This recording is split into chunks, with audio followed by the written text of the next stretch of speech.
18তম শিক্ষক নিবন্ধন পরীক্ষার ফল পুনর্নিরীক্ষণের মাধ্যমে চূড়ান্তভাবে উত্তীর্ণ করে সনদ প্রদানের দাবিতে সংবাদ সম্মেলন করেছে বাদপড়া চাকরির প্রত্যাশীরা।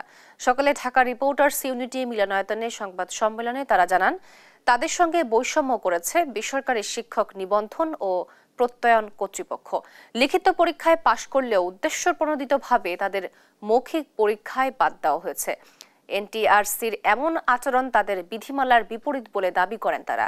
জানান, এনটিআরসির কর্মকর্তাদের দায়িত্বহীনতার কারণে দেশে শিক্ষকের সংকট তীব্র হবে। তাই 18তম শিক্ষক নিবন্ধনের মৌখিক পরীক্ষার ফলাফল পুনর্নিরীক্ষা করে সনদ প্রদানে শিক্ষা মন্ত্রণালয় সহ সংশ্লিষ্ট কর্তৃপক্ষের দৃষ্টি আকর্ষণ করেন ভুক্তভোগীরা।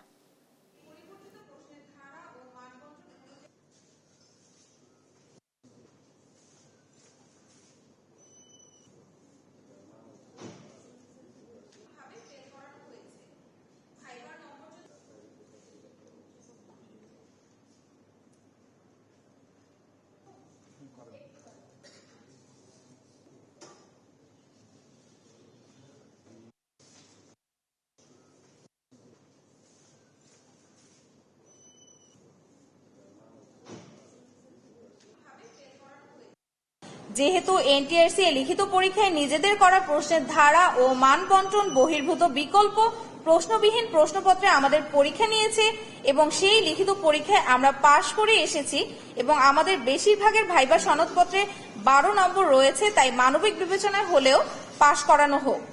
ষষ্ঠ, গণবিজ্ঞপ্তির সকল কার্যক্রমে আমাদেরও লিখিত পরীক্ষার নম্বরের ভিত্তিতে মেধা তালিকায় যুক্ত করে নিয়োগ কার্যক্রমে অংশগ্রহণের সুযোগ করে দেয়া হোক।